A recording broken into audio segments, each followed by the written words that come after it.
What's up, guys? It's your Captain Fox, and today I want to talk about an article that I ran across on Reddit, and it's about how the anime industry is kind of suffering at the moment, and how anime could be in danger as well as future productions. Now, this article surrounds this animator named Thomas Romain, who works in the anime industry, and he was on Twitter talking about all these kind of problems. So, this all, and we're also going to get into why Attack on Titan only has 12 episodes as opposed to 25 like previous seasons. So let's go. The article reads: initial news that Attack on Titan Season 2 was going to run for 12 episodes was met with immense backlash from fans, and rightfully so. It was argued that a 4-year gap should have yielded at least 25 episodes, just like the anime's first season, and I agree. But there was a factor that most fans seem to ignore in their rage. Now, let's get into what he says on Twitter, and I'll put this in the description for you guys all to read as well. To people disappointed by Attack on Titan Season 2 being only 12 episodes, sad, but there was a real shortage of staff because of anime overproduction. It's now nearly impossible to produce 26-episode high-quality shows. Studios are already doing their best within the schedule they get from clients. With new actors, and I think he means acts, and people like Netflix, Amazon, and the U.S., huge Chinese investors, Japanese anime studios are being asked to produce more and more anime. The problem is you need years to train production staff, plus anime schools are closing in Japan. Less and less people want to work in this field. Now, let's break down what all this means. Now, if you go to Crunchyroll right now, you can look on literally about any anime, you'll see it being about 12 to maybe 20 episodes, 25 episodes at most. We don't have the stuff like we did back in the day where at maximum, for example, One Punch Man, it was 12 episodes, but say 8 years ago, it could have been 20 or 50, like Fullmetal Alchemist was 50 episodes. Gurren Lagann, the minimum back then was 50 episodes and upwards to 100 and plus. Like we had our Bleach and Naruto and One Piece that are gone upwards past 100 episodes, and now we don't have that anymore. And that has a lot to do with the fact that animators in Japan aren't getting paid, and they're working up to 80 hours a week and getting paid like nothing, like dimes and nickels. And also the fact that there is a higher demand for anime because it's hit the mainstream. Let's just be honest, anime in its current form is doing much better than it's ever done in recent years. It really has. It's Crunchyroll hit 1 million subs. They got you got people like Netflix and Amazon have their own stuff called Anime Strike now, and everyone wants more anime. People want, the demand for anime is a lot higher. However, the demand doesn't equate to the workload. We don't have enough workers in the anime industry animating and designing these anime to come out faster because they're not getting paid enough. So let's get into that. So a guy on Twitter asked him, "Is to have a bigger budget, or did most of those with the earnings go to the studio productions, or none of it went to the studio at all?" So he says on Twitter, the money doesn't go to the anime studio; it goes to the right holders, the production committee.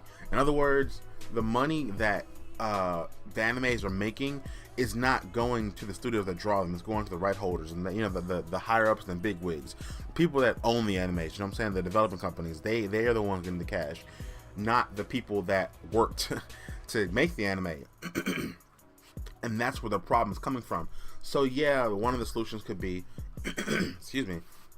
One of the solutions could be, we could buy more DVDs, merchandise, licensed games, shirts, etc., so on and so forth, and all the paraphernalia. Yeah, it helps, but at the end of the day, the money that we're putting out there is not going to the animators. It's going to the people in the offices, man. It's not getting to the animators, and that's the problem.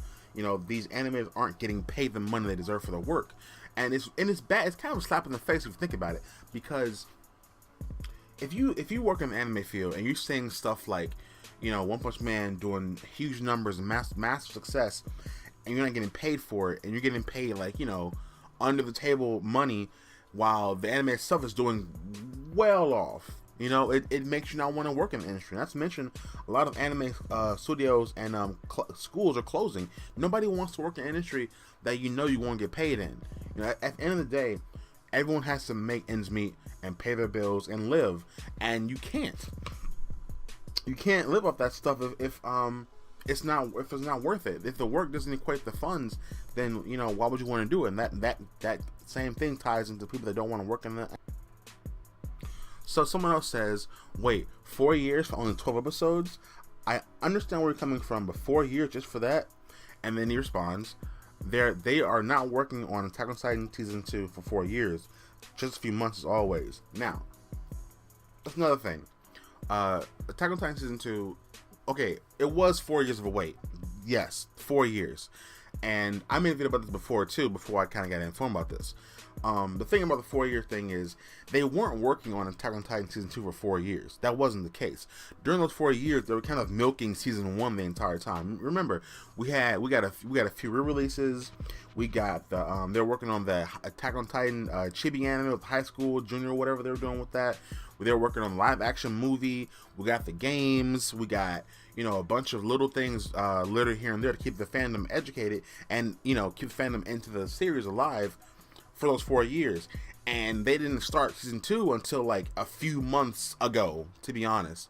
Not about 6-7 months ago when they started animating Season 2. So to be fair, to say 4 years for this is more like not a fair assumption, And then judging from the way the economy is now, they probably didn't have the workers or couldn't get people to finish it on time. Not to mention, I'm sure they were like, okay, it's been a long time.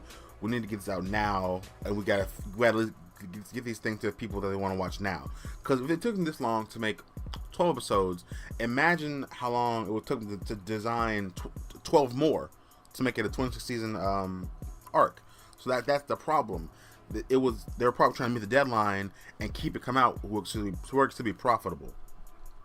So we asked the question, why is there a lack of new animators entering the anime industry? And they say, do less people want to work in animation because it's stressful or another reason?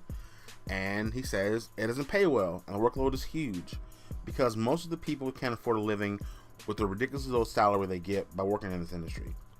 Like this junior animator, beginners only earn around $4 an hour to draw in between animation in Tokyo. Now, if people are only getting $4 an hour and working like 80-hour shifts, this is ridiculous. Animators can work between 50 to 84 hours a week and only take in about $870 or maybe to $2,100 a month, depending on their experience. That is bad. That's terrible. These people are still living with their parents, working 80 plus hours a week and making nothing. They're like living below Japan's poverty line. Now if you like look at from the perspective of trying to get into the industry, even as a kid, I want to draw anime, and I tried, what I'm saying, but like had someone in Japan had the same dream, was like, I want to be an animator, I want to make my own anime, and this, that, and the other, and they go into it, and they can't make a living out of it. Why would they want to keep doing it? And why would anyone else want to join, join this? Because it's almost like slavery in a sense. They're getting paid for fucking nothing.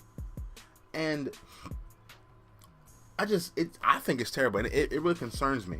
Now, the article goes on to continue to say, this may seem contradictory to the anime industry. It had announced that the industry had made a record 1.82 billion yen, which is $15.9 billion in 2016. They made $15 billion last year. And the problem with that is none of that money is going back to the workers, but only to the companies that are part of the production committee, which often excludes studios. Now, Roman, he does offer some advice to fans looking to help, and he says, watch anime legally, buy official products, share your passion with your friends.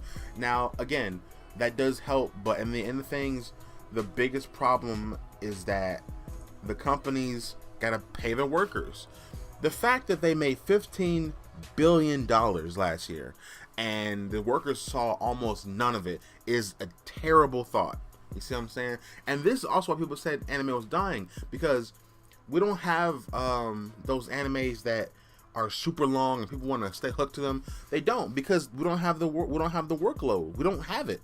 There aren't enough workers to do these, do all these animes and get them out at a decent time.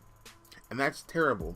So what I propose, yes, keep subbing to Crunchyrolls and Hulus and whatnot, and buy the DVDs, buy T-shirts when you can. Buy box sets and support studios and the industry, because we know they need it.